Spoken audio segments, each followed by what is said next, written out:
پھر گواہوں کے بیانات، پھر متاثرہ خاتون پہلے تیار نہیں تھی، پھر بعد میں وہ آتی ہے، وہ بیانات قلم بند کرواتی ہے۔ وہ اس لیے تیار نہیں تھی، اس کو پاکستان کے نظام پر یقین ہی نہیں تھا، اس کو ہر شخص یہ کہتا تھا کہ آپ جائیں گی بدنام ہوں گی، کچھ نہیں ملے گا، لیکن پھر اس نے ہمت کی اور وہ سارے کے سارے معاملات میں خود آگے بڑھ کر انہوں نے ان ساری چیزوں کو دیکھا، اور پھر اللہ نے کیا کہ آج جج ارشد حسین بھٹا صاحب نے یہ سزا سنائی ہے۔ دونوں درندوں کو سزائے موت کی سزا سنائی گئی ہے، ساتھ دونوں درندوں کو عمر قید کی سزا سنائی گئی ہے، ساتھ ہی دونوں درندوں کو 50,000 روپے جرمانہ کی سزا سنائی گئی ہے۔ جب بھی عدالت میں سزا سنائی جاتی ہے، مدعی مقدمہ بھی عدالت میں موجود ہوتا ہے، ملزمان بھی عدالت میں موجود ہوتے ہیں، اور دونوں سائڈز کے جو وکلاء ہیں وہ بھی عدالت میں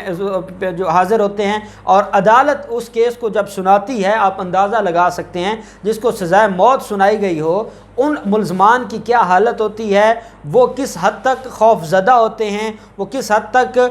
جو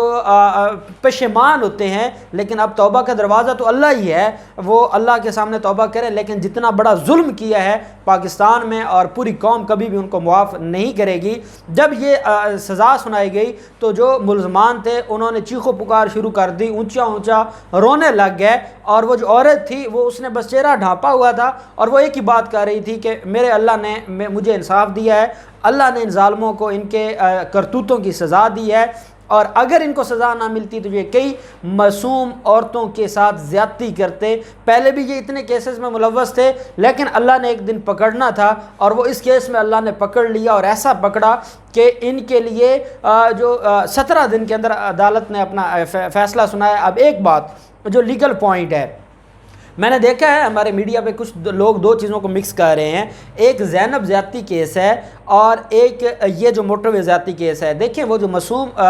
زینب تھی اس کے ساتھ صرف زیادتی نہیں ہوئی تھی، اس کو قتل بھی کیا گیا تھا، اور وہ جو ان کو سزائے موت سنائی گئی تھی عدالت کی طرف سے، جو ATC عدالت تھی، اس میں سزائے موت سنائی گئی تھی قتل کی بنیاد پر، اور جو ریپ کی بنیاد پر عمر قید تھی۔ یہ بات آپ ذہن نشین کریں، یہاں پر قتل نہیں ہوا تھا، صرف زیادتی تھی۔ اور میں اس لیے یہ کہہ رہا ہوں کہ پاکستان کی تاریخ میں گینگ ریپ کا یہ پہلا کیس ہے جس میں ملزمان کو سزائے موت سنائی گئی ہو، اور ملزمان کو اتنی بڑی سزا سنائی گئی ہو، اور انشاءاللہ انہوں نے اپیلیں کرنی ہیں، اپیلیں خارج ہو جائیں گی، جیسے زینب کیس میں اپیلیں خارج ہوئی تھیں۔ اور آپ کو یہ بھی علم ہونا چاہیے، یہ جو جج ارشد حسین بھٹا صاحب نے اس کیس کو لے کر چلے اور 17 دن میں یہ فیصلہ کیا، ایک بات آپ ذہن نشین کر لیں، اس میں لاہور ہائی کورٹ کا بڑا کردار ہے۔ لاہور ہائی کورٹ نے ہی ڈائریکشن دی تھی کہ اس معاملے کو جلد اور جلد جو ہے وہ منطقی انجام تک پہنچایا جائے، اگر ملزمان کے خلاف ثبوت ہیں تو ان کو سزا دی جائے۔ اب یہ معاملہ جائے گا ہائی کورٹ میں، اور ہائی کورٹ میں جب اس کے اوپر اپیل ہوگی تو اپیل میں تو زیادہ ٹائم ہی نہیں لگنا۔ اپیل میں تو نہیں گواہ ہونے نا، نہ گواہ ہونے ہیں، نہ جرہ ہونی ہے، نہ ایویڈنس آنی ہے، بلکہ جو فائل پہلے سے موجود ہے اس کے اوپر دونوں جو اطراف ہیں ان کے وکلاء بحث کریں گے، اور بحث کرنے کے بعد جو ڈویژن بینچ ہے عدالت کا وہ اس کے اوپر فیصلہ دے گا۔ پھر معاملہ اگر سپریم کورٹ چلا بھی جائے تو کیونکہ یہ وہ معاملہ ہے، اس کے اوپر کبھی بھی کوئی عدالت ان کو ریلیف نہیں دے گی، کبھی بھی کوئی عدالت ان کو کسی بھی طرح سے معافی نہیں دے گی، اور آپ کو نظر آئے گا کہ اگلے 1 سے 2 ماہ میں یہ دونوں درندے نہ صرف اچھا ایک اور اہم بات اب اس میں ایک اور چیز ہوگی، وہ یہ ہے کہ ان ملزمان کو جو ہے وہ سزا جب کسی بھی کیس میں دی جاتی ہے اور مختلف چیزوں کی سزا دی جاتی ہے، زیادتی کی سزا ہے یا مختلف جو اوفینسز لگتے ہیں، یہ کیونکہ 780 لگا تھا، دہشت گردی کی دفعات لگی تھیں، دہشت گردی کی دفعات کے تحت الگ سزا ہوتی ہے،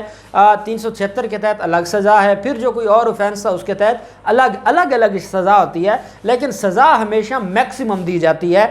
فار ایگزامپل ایک ملزم ہے، اس کو یہ کہا گیا ہے کہ وہ اس اوفینس میں اس نے مرڈر بھی کیا ہے، اس نے کسی کو زخمی بھی کیا ہے، اس پر اقدام قتل کا بھی کیس ہے، ہرٹ کا بھی کیس ہے اور مرڈر کا بھی کیس ہے۔ اب اس کو ایک جو دفعہ تھا اس میں سزائے موت ہوئی ہے، ایک میں عمر قید ہوئی ہے، ایک میں 10 سال ہوئی ہے۔ اب کیس ایک تھا، وقوع ایک تھا، تو ہمیشہ میکسیمم جو پنشمنٹ ہوتی ہے وہی دی جاتی ہے، اور یہی ایک طریقہ کار ہے۔ اور ان ملزمان کو انشاءاللہ بہت جلد یہ پھانسی پر چڑھیں گے، یہ لٹکیں گے۔ اور آج جو اس عورت کی دعائیں تھیں پوری قوم کے لیے، حکومت پاکستان کے لیے،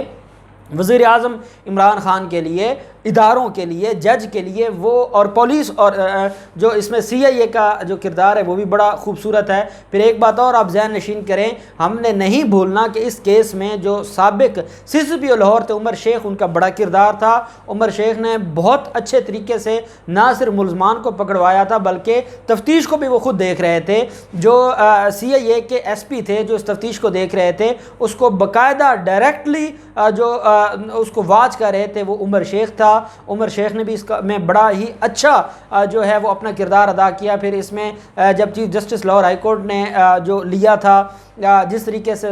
نوٹس لیا تھا، اور چیف جسٹس صاحب نے ایک بات کی تھی کہ ان کو آپ نے ماورائے عدالت قتل نہیں کرنا۔ اگر ماورائے عدالت قتل کیا جاتا تو پھر یہ خوف نہ پیدا ہوتا ان درندوں میں جو ایسی درندگی کرتے ہیں، جو خوف اب ہوگا جب عدالتی پروسیس کے تحت، اور جب میڈیا اور پوری قوم سنے گی کہ ان کو سزائے موت ہو گئی ہے، تو پھر یہ جو خوف ہے انشاءاللہ ہر درندے کے دل میں پیدا ہوگا، اور اللہ پاک معصوم بچیوں کو، ہر پاکستانی کو ان درندوں سے محفوظ رکھے گا، اور اس طرح کے جو واقعات ہیں ان میں نہ صرف کمی آئے گی بلکہ ان ایسے واقعات کا ملک سے کلا کما ہوگا، خاتمہ ہوگا، تاکہ پاکستانی سکھ کا سانس لے سکیں۔ اب دیکھتے ہیں یہ اپیل میں جاتے ہیں، معاملہ کہاں تک جاتا ہے، جو بھی ڈیٹیلز ہوں گی ہم آپ کے ساتھ شیئر کرتے رہیں گے۔ اللہ پاک پاکستان کا حامی و ناصر ہو۔ بہت شکریہ، اللہ حافظ، پاکستان زندہ باد۔